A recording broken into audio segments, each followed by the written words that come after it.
Bonjour, je suis Sullivan Juice, élu de la ville de Sevran.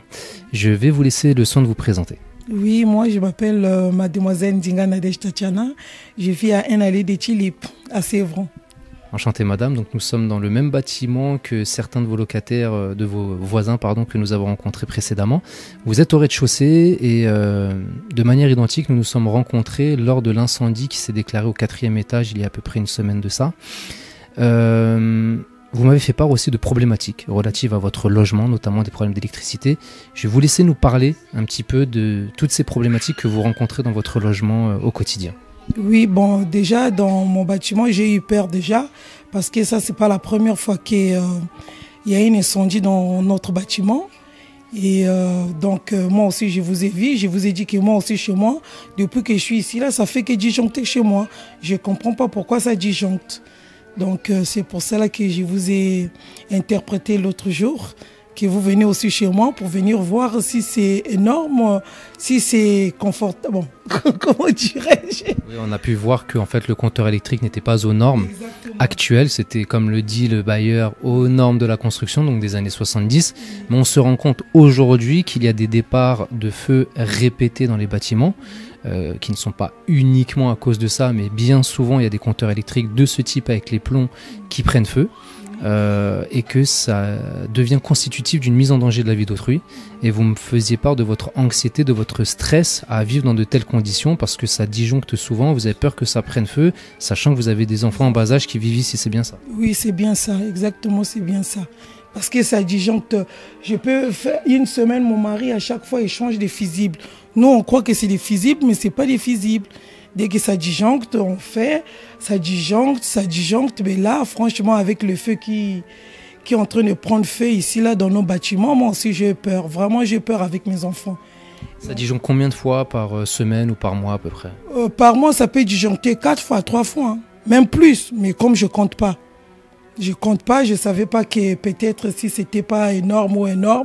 Bon, je comptais pas, ça disjoncte. Même mes enfants, je suis pas là, ça disjoncte. Ils arrangent, ça marche, on change des fusibles. À chaque fois, on change tout le temps des fusibles. Est-ce que vous avez essayé de contacter l'OGIREP pour leur en faire part? Non, par contre, non, j'ai pas contacté l'OGIREP. Parce que moi, je savais pas qu'ici, c'est l'OGIREP. Ici, j'ai le droit de contacter l'OGIREP ou bien des gens de l'électricité. C'est pour ça que je n'ai jamais contacté l'OGIREP.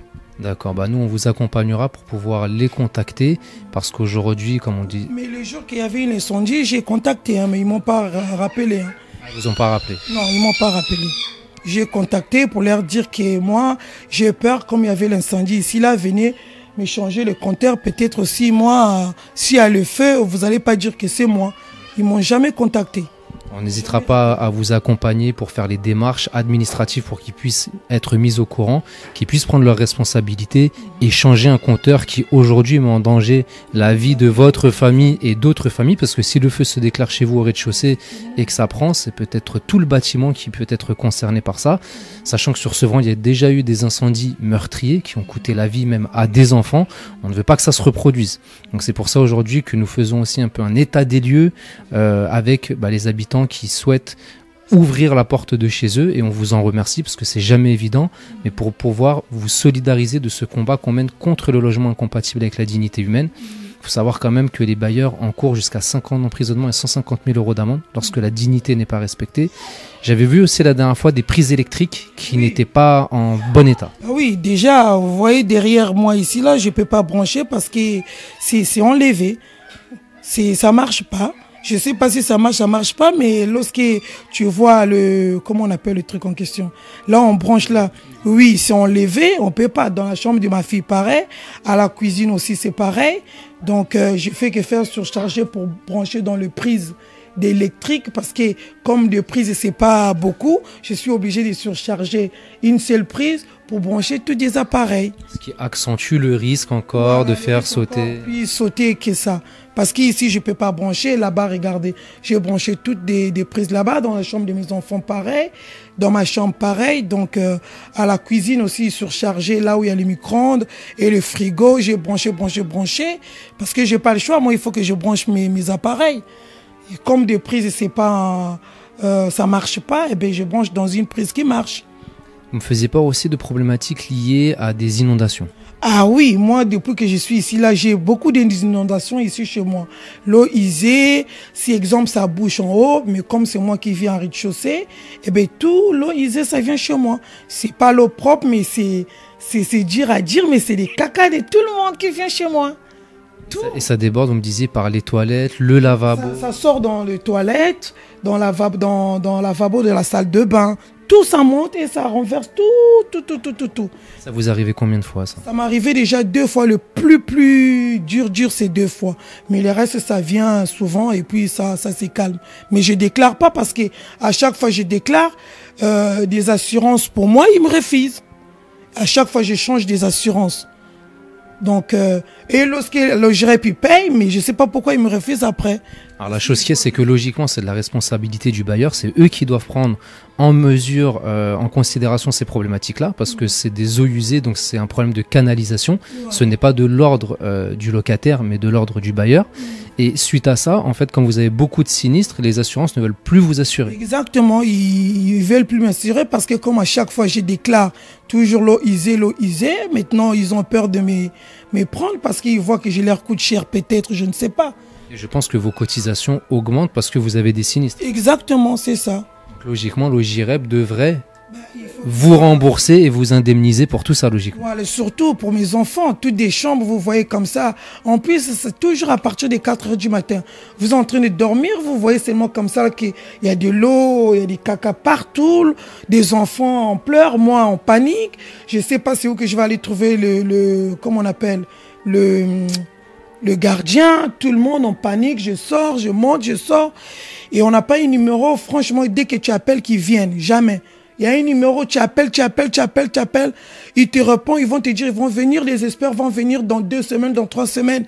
Mais dans 2 semaines, 3 semaines, l'eau, qui va l'enlever? Et les saletés qui vont l'enlever? Encore, c'est moi qui subis tout ça là avec mes enfants et mon mari. Et concernant ces problématiques d'inondation, l'OJREP est au courant? Bah si, le GRIC est au courant parce que j'ai l'air dit à le gardien, comme il voit que je déclare ceux qui sont au courant. D'accord. Et est-ce que, c'est une question, vous n'avez jamais alerté le service d'hygiène de la mairie ou le maire directement pour lui faire part? Je n'ai jamais alerté ça. Et en plus, je suis pas la seule parce que l'autre voisin aussi, c'est pareil.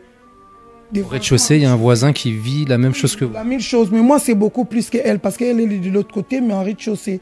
Et il y a aussi le monsieur là aussi, mais là-bas, comme il n'y a personne qui vit là-bas, il y a une école qui est là-bas, école arabe, donc il n'y a personne, ça va. Mais moi, j'ai des enfants, à chaque fois, l'eau isée comme ça, et je suis fatigué. C'est ça même qui fait que j'ai envie d'enlever, quitter ici là à cause de ça. Et vos enfants, comment ils vivent la situation? Bah, des enfants, comment ils vivent la situation? Ils vivent mal parce qu'ils disent, maman, il faut qu'on quitte ici à chaque fois. Il y a l'eau caca qui vient tout le temps, inondation, on en est marre. Moi, j'ai dit, bah, il faut trouver la maison pour quitter. Donc, c'est pour ça qu'on est là. Si c'était pour trouver la maison, si c'était simple, nous, depuis longtemps, on était partis. Hein. Alors nous, ce qu'on peut vous proposer, c'est de vous accompagner pour que nous puissions ensemble alerter le bailleur, la municipalité, et éventuellement, si les choses ne bougent pas, entamer une procédure judiciaire. Nous sommes sur une procédure de groupe avec différents habitants de la ville de Sevran qui ont des problématiques liées à leur habitat, telles que les vôtres, que ce soit des inondations, des problèmes d'électricité, toute atteinte à la dignité humaine. Aussi, moi, comme je vis à rez-de-chaussée, vous voyez la poubelle, elle est juste à côté de ma porte. Lorsque vous êtes rentré, la poubelle, des cafards, même s'ils viennent, ils envoient leurs personnes pour venir faire des produits des cafards. Moi-même, j'achète à chaque fois des produits des cafards. Tout le temps. Sinon, vous n'allez même pas rentrer ici, là, qu'il y a des cafards, parce que à la porte, là-bas, la poubelle, dès que je ouvre, c'est la poubelle qui est là. L'odeur, c'est que moi. Tu vas aussi de l'autre côté, c'est que moi. La personne ne peut pas vivre comme ça. Dès que tu ouvres la porte, il y a la poubelle juste devant la porte de quelqu'un.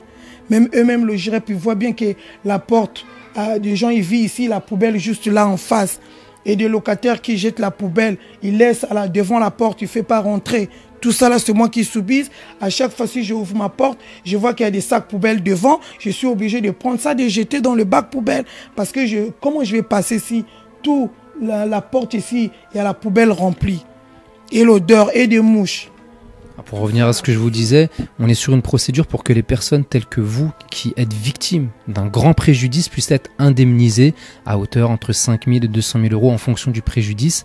Est-ce que vous souhaiteriez vous inscrire dans ce combat pour que vos droits soient respectés et que vous puissiez être indemnisé à la hauteur de tout ce préjudice matériel, physique et moral que vous subissez? Ah ben si, pourquoi pas, parce que c'est moi qui fais. Même parfois, je balaye le samedi, dimanche, si leur monsieur de ménage ne vient pas, le samedi, dimanche, c'est catastrophique ici. Hein. Même vous, lorsque vous allez rentrer ici, vous allez voir que c'est qui la poubelle. Même si on n'a pas de code aussi, la code de la porte, notre porte entrée, depuis que je suis venu ici, là, on n'a jamais eu code entrée pour rentrer dans cette. Il y avait les caméras, ils ont tout bousillé, donc il ne peut pas voir tout ce que je subisse. Franchement, pour la poubelle et des mouches, c'est grave. Et l'odeur et des cafards. Même s'ils envoient leur personne, ils viennent mettre des aiguilles. Des aiguilles, là, ça fait rien du tout. Et moi, je fais qu'acheter des produits des cafards. Je fais qu'acheter des produits des cafards. Je suis fatigué pour l'odeur. Donc, il faut qu'il fasse quelque chose pour ça quand même. Surtout les gens qui vivent à rez-de-chaussée, ils voient bien qu'il y a la poubelle à côté. L'inondation, c'est moi. La poubelle, c'est moi. Ça disjoncte, c'est moi. Une seule personne, c'est beaucoup pour des enfants. Et surtout lorsque ça disjoncte, les enfants, ils ont peur. Maman, il fait que disjoncter. Maman va faire quoi? Oh! Viens chercher. C'est pour ça qu'aujourd'hui, nous sommes à vos côtés pour que ces enfants ne puissent pas vivre dans des conditions qui pourraient porter atteinte à leur intégrité physique et que nous n'hésiterons pas à vous accompagner dans les démarches administratives, éventuellement dans les démarches judiciaires s'il y a besoin d'aller jusqu'à là. Mais vous nous avez fait part de votre volonté de vous inscrire dans cette procédure de groupe. Est-ce que vous avez des choses à ajouter, madame? Est-ce que vous avez d'autres problématiques ou n'hésitez pas, hein, faut... Et en plus, depuis qu'on est venu ici déjà, regarde, ça fait 12 ans.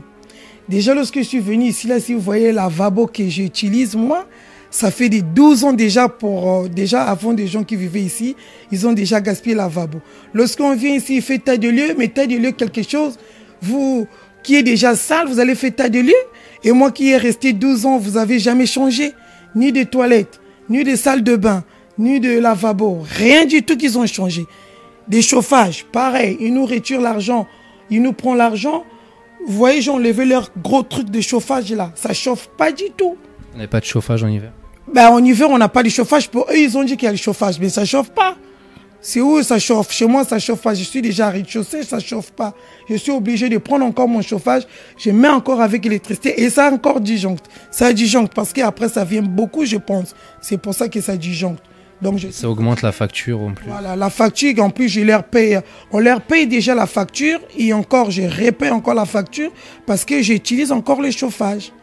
Donc, tout ça là, franchement, je commence à avoir marre aussi. L'hiver, c'est dur. Lorsqu'on est en hiver, ça disjoncte. La poubelle, ça sent.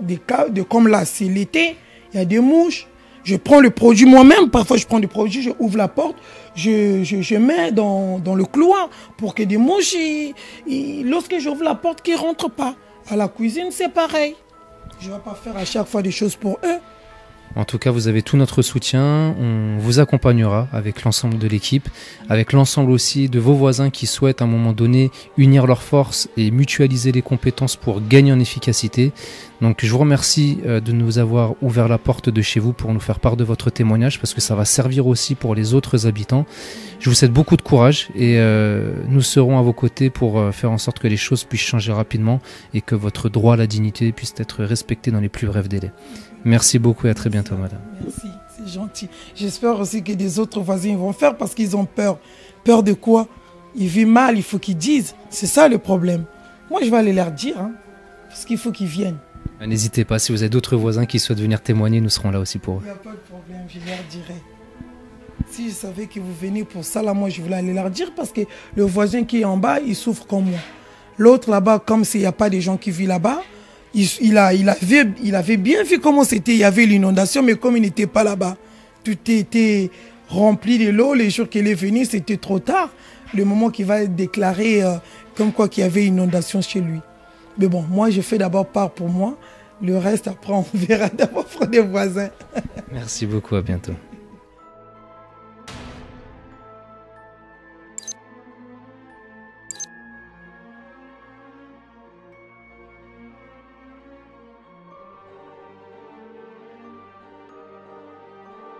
Merci.